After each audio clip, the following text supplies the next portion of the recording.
Hello my bookish besties, welcome back to our channel.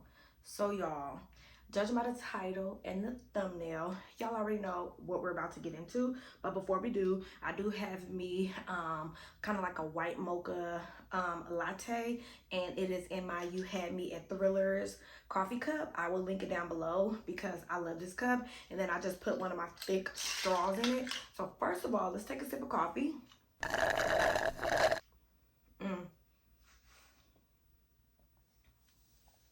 Literally so good, and I love ice. So as y'all know, I do this video every single month where I come back to you at the end of the month. I give my overall thoughts and ratings of each book that I read for the previous month. So we're going to talk about May. I'm very happy that I made time to film this video because today is actually my boyfriend's birthday and we're going to be outside celebrating. So before we get outside, I wanted to film this so you guys can understand my thoughts on the books that I read in May. So without further ado, let's get started. So I already know I've talked about this book a couple times, and it is the first book that I read and finished in May, and that was One of Us Knows by Alyssa Cole. As always, I do have a paper here with all of my notes. If you are a YouTuber or trying to start making content, I highly suggest getting your thoughts out on paper and just putting your key points out so that you can kind of stay on track. And I've been doing that the last couple months and has really helped me out. So the first book that I read was One of Us Knows by Alyssa Cole, and I don't own the book because I did not like the book. But let's talk about this. So I'm gonna put a picture of it on the screen because I don't own the book. So One of Us Knows by Alyssa Cole is about the main character. Her name is Ken, and she and her alters, because this is a book about DID, which I always put on the screen. Her and her alters are given a second chance. They can't refuse, and they are going to go accept this position as like a housekeeper or a house care residence of a historic home. And since Ken has been dormant for years, meaning she has never fronted for this, for the body, because if you don't know what DID is, it's basically where a person has multiple personalities within one body and they all take turns kind of fronting. So she's been dormant for years. She had no idea what's going on, but when they are on the way to this historical home, she's fronting now and she doesn't know what's going on. So as she does that, she gets to this home and then she sees someone who she knows from her past, and a lot of stuff starts to go down. She's caught in a web of secrets and she's just trying to figure out what happened. And I will say I did not like this book. This book started off really good. I have vlogged about it. I have talked about it quite frequently, and I have said that at the beginning I was super intrigued. I was wrapped into it. I was wondering what the heck was going to go on. I was laughing. I was giggling.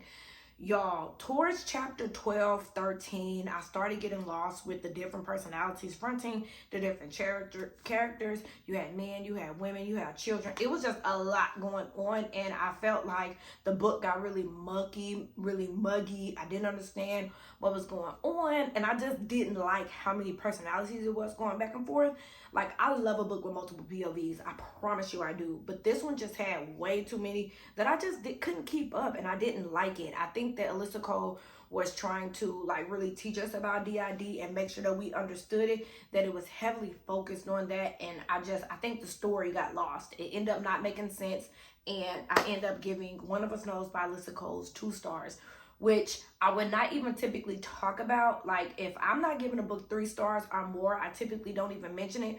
But since it was such a highly anticipated book for a lot of people, and it also was one of my highly anticipated books for 2024, I felt super let down and I gave it 2 stars. On to the next book. The next book that I read was The Getaway by Lamar Child. Y'all, first of all, as I told y'all when I was reading this book, cover eats. Like, this cover right here is so cool. I think it's so nice. Even the back of the book has a ticket, which is just a really nice touch. So basically, this book is about a guy named Jay, and got my little notes. Jay is living his best life in Karloff County, one of the most famous resorts. He's got his family, his crew, an incredible after-school job at the property's main theme park. Life is great. As things outside get worse. Trouble starts seeping into Karloff. First, Jake's friend Connie and her family disappear in the middle of the night and no one will talk about it. Then the richest and most powerful families start arriving. And I'm not going to say anything more because I definitely encourage you guys reading this book. So yeah, Jay and his two friends, they go on a mission to try to figure out what happened to their dear friend Connie. She disappeared out of nowhere. And y'all, this book is so good. I thoroughly enjoyed this book. It is a YA thriller, but y'all know I like YA. I don't have a problem with YA, and I ate this book up. I will say the middle of the book gets a little bit confusing and a little bit like clustered. But after you kind of get past that, the end makes a lot of sense. So this book is really like 21st century. You got a lot of drones and a lot of technology watching this town. And I will say there are some trigger warnings. Definitely check the trigger warnings because I didn't see a lot of it coming, and a lot of it was kind of scary to be a YA book, but I enjoyed it. Lamar Giles did his big one with this one. He is often compared to S.A. Cosby as well, and I don't see that reference. I don't know if y'all have heard that, but I've heard that. I don't see that reference, but it was really, really good, and I end up giving The Getaway 4 stars. Like, I ate this book right on up. I will say for a thriller, it's a little bit long. Like, it's pretty much like over 400 pages. 400 or over 400 pages, and I do think that that's a little bit long for a thriller. It definitely could have been a little bit shorter, but I enjoyed this book. It was so good. I had a good time just imagining the resort, because it's like an amusement park. You got the station where you get food and hot dogs and stuff, so I really enjoyed this book a lot. Oh, y'all, I've talked about this book as well, but the next book I read and made was Blood at the Root by Ladarian Williams. Y'all, I've talked about this book, and I've talked about all of them, so that's why this video won't be like crazy long, because if you want more in-depth videos, just go look at my channel. I have vlogs about almost all the books that I read. This is just kind of like the end of the month wrap up. But Blood at the Root by Ladarian Williams is about a young man named Malik Barron. So basically, Malik Barron, he had a troubled background. He lost his mom at a young age, and he really didn't understand. He went to foster care. Him and like his little foster brother, he ended up leaving the foster care, aging out or whatever. He went back to get his little brother, and then as he's on his way to like start a new life with his little brother, he realizes he's magical, and he goes to Louisiana where he figures out that he has family. And when he's there, he ends up getting admission to Canon University, which is a historically Black university for magical people. And the premise of this book sounded delicious. It sounded delectable. I wanted to eat it right on up, which is why I went and bought it. But y'all, this book, y'all, I ended up giving this book 3 stars.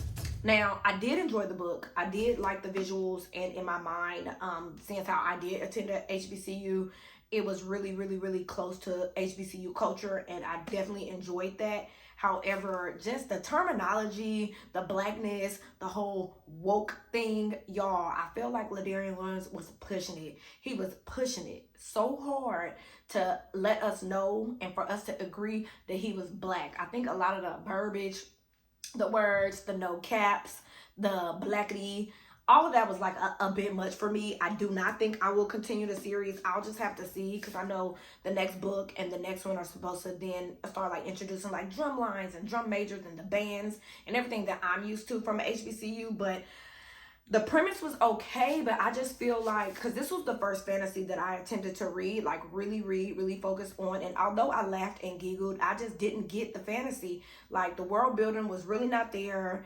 and then on top of that, there was no magical system. Like, I didn't know why certain people's smoke, when they did magic, was a color. There was just like no magical system for me to follow, and yeah, there was no map. And I wanted to see a map for my first fantasy. But the cover does eat. And I'm happy that I purchased it and supported him. But I don't think I will continue the series. I just don't know. If I do, we'll see. But I just don't think I will. The next book that I read, and I actually listened to it and read it, is The Book of Cold Cases by Simone James, and I enjoyed this book a lot. This book is basically, it goes from 1977 to 2017, and it's about Claire and Shay. So Claire was shaken by like a lot of killers. They were lady killers. Two men randomly were murdered by the same gun with strange notes left behind. Beth Greer was the perfect suspect, a rich, eccentric 23-year-old woman who they were blaming it on. And then in 2017, Shay Collins, a receptionist by day, she ran a true crime website by night, and she wanted to interview Beth to kind of figure out what happened. So they meet regularly at Beth's mansion. She tells her stories, and you know, she tries to figure out what happened truly, because she wants to know if Beth was the lady killer. And I ate this book right on up. This book is good. Y'all know that I did read Murder Road, and now I've read The Book of Cold Case by Simone St. James. I enjoy her writing. I think that it is intriguing. I like the back and forth flashbacks, which I didn't think I would, but I do like how she does it. So I will be reading more from her in the future. I end up giving this book 4 stars. I enjoyed it a lot, and the audio was really, really good. The audio ate down. Loved it. It was My Darkest Prayer by S.A. Cosby. We don't even have to talk about it. This was a 5-star read for me. I loved it so much. Ate it right on up. It's about Nate. He works at a funeral home. He handles the bodies. So basically the pastor of a church ended up getting murdered or killed or whatever. And the ladies of the congregation of the church, they want Nate to go and investigate and try to figure out what happened to the pastor, what went down. So Nate is like, yeah, they offer him some money. He want to make a quick buck. So he's like, yeah, I'll go investigate. One thing leads to another. As y'all know, in S.A. Cosby books, that always happens. And yeah, we kind of follow Nate on this journey of trying to figure out what's going on, what happened to Nate, what was he into. And when I say the twist in this book was twisting, like, you don't even see it coming. If you have not read a S.A. Cosby book, cut this video off right now and go buy one, because they're so good. I have now completed his backlist, and I'm shaking in my boots waiting for the next one. But this was a 5-star read, 5 out of 5, period. The next book that I read, I don't own, but I'm pretty sure, yep, it was The Number One Lawyer. So this was a buddy read that I read with my friend Kim and my friend Shar over on Instagram. Y'all know I always buddy read with Kim, and I enjoyed this book. It basically was about a lawyer. His name was Stafford Lee Penney, and he was like the best lawyer in the town. He was doing his thing until his wife is scandalously killed. He spirals into a legal and personal losing streak, damaging his reputation and ruining his career. That's when he makes a bold decision. He stops trading on his paralawyer identity and creates a new identity. So basically, Stafford Lee Penney was like the best lawyer. His wife gets killed. They think he did it. So he kind of like gets out of the limelight. He starts losing all his cases and just not being that boy. Like, he's just not doing good. So he kind of like reinvents himself, and he starts retrying cases and doing his thing, really trying to figure out what happened to his wife. And then he's convicted of murder, and he represents himself. And by him representing himself, everybody knows a lawyer who represents himself is like shooting yourself in the foot. So he is on trial for murder, and this book is good. This book got 4 stars for me. 4 stars for me. I don't own it, so I put it on the screen. It's on my Kindle. But this book got 4 stars for me. It was so good, and I think Kim, Shar, and I had the same consistency. It was 4 out of 5 stars or 5 out of 5. I think Kim said 5 stars, but it was really, really good. The next book I read was The Hitchcock Hotel by Stephanie Warble. I'm not going to even talk about this one long. This was about Alfred. He had a group of friends in college where they were like really, really cool. Something happened their senior year and everything changed. So years later, he's done with school. Everybody's done with school, and he has bought a hotel, renovated it, and he's invited all of his college friends down to kind of celebrate with him and, you know, see how good he's doing since that horrible thing happened in college. This book was so good. It's an arc. It comes out September 26th. I ate this book right on up. It was so, so, so good. It's multiple POV. And again, if you like one proximity type of books where you're stuck somewhere, you will love this book. The POVs, it was done correctly. It was done great. I enjoyed it. So yeah, and if you like Hitchcock, there's a lot of Hitchcock references in the book, and I think it was just done so good. A body shows up, so obviously the different POVs are trying to figure out what happened, who killed the body that showed up, why, and what's going on. 4 out of 5 stars. The next book that I read was Everyone is Watching by Hayden Gudenkauf, and this book, I loved it. Basically, this book was about a kind of like Squid Games. A group of people were invited to a mansion or a manor to play games. It lasted 2 weeks, so kind of just like Squid Games or like Survivor. There's different challenges where you mental challenges, physical challenges, and the person who wins majority of the challenges at the end of 2 weeks wins $10 million. You got the best friend, the confidant, the senator, the boyfriend, and the executive. But when long-kept secrets began to rise to the surface, the contestants realized this was no longer just a reality show. Someone's out for blood. And the game can't end until the world knows who the contestants really are. And the cool thing about this book is, like I said, it's like Squid Games, but it's live.